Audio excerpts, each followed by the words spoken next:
ప్రపంచంలో ఎక్కడ జరగని దారుణం అదే. మనిషిగా పుట్టినందుకు ప్రతి ఒక్కరూ సిగ్గుతో తలదించుకోవాల్సిన పరిస్థితి.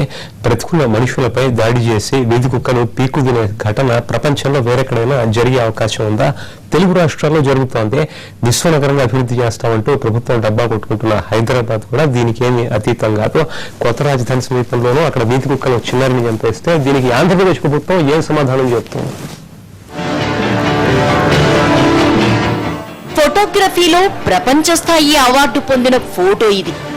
ఆకలి చావులతో అల్లాడే సోమాలియాలో చావటానికి సిద్ధంగా ఉన్న ఓ బాలుడి ఎదుట గద్ద నిల్చున్న చిత్రం అక్కడి పరిస్థితులకు నిలువుటద్దం.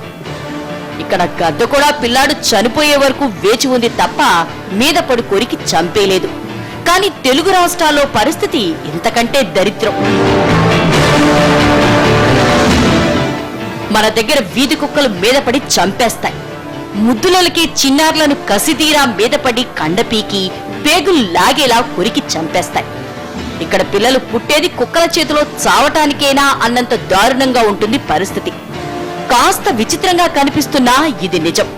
కొద్ది రోజుల క్రితం మహబూబ్ నగర్, హైదరాబాదుల్లో జరిగింది. ఇప్పుడు గుంటూరులోనూ అదే సీన్.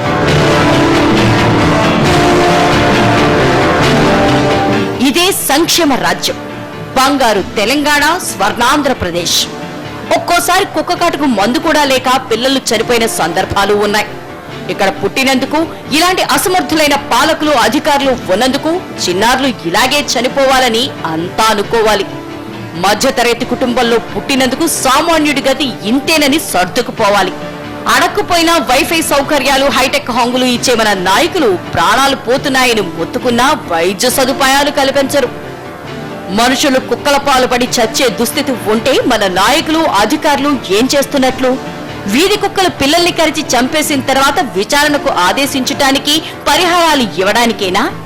తమ చేతకారితనాన్ని దాచిపెట్టేందుకు కుక్కల మీద విచారణకు ఆదేశించారు గౌరవ ఆరోగ్య శాఖ మంత్రి.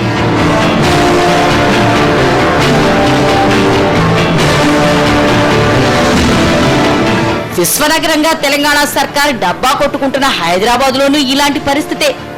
వీధి కుక్కలు పిల్లల్ని కరుస్తున్న ఘటనలు ఇక్కడ సర్వసాధారణం. ప్రభుత్వ ఆసుపత్రులలో కుక్క కాటుకు మందు కూడా దొరకదు.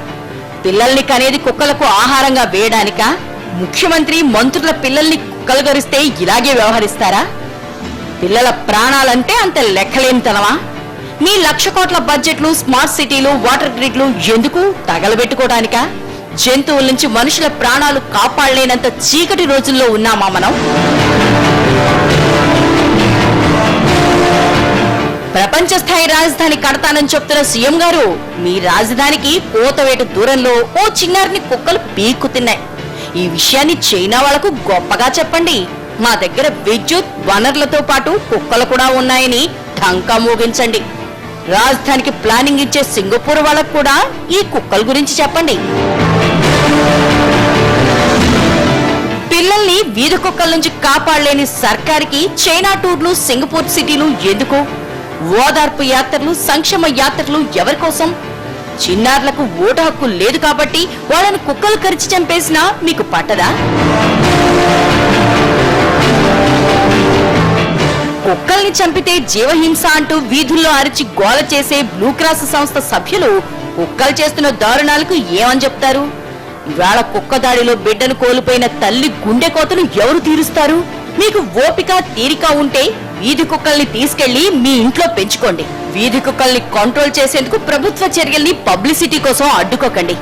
జీవహింస హక్కులంటూ రోడ్డు మీదకి ఎక్కకండి. ప్లీజ్ మమ్మల్ని, మా పిల్లల్ని బ్రతకనివ్వండి. మీ సమయంలో చిన్న బ్రేక్ తీసుకుందాం.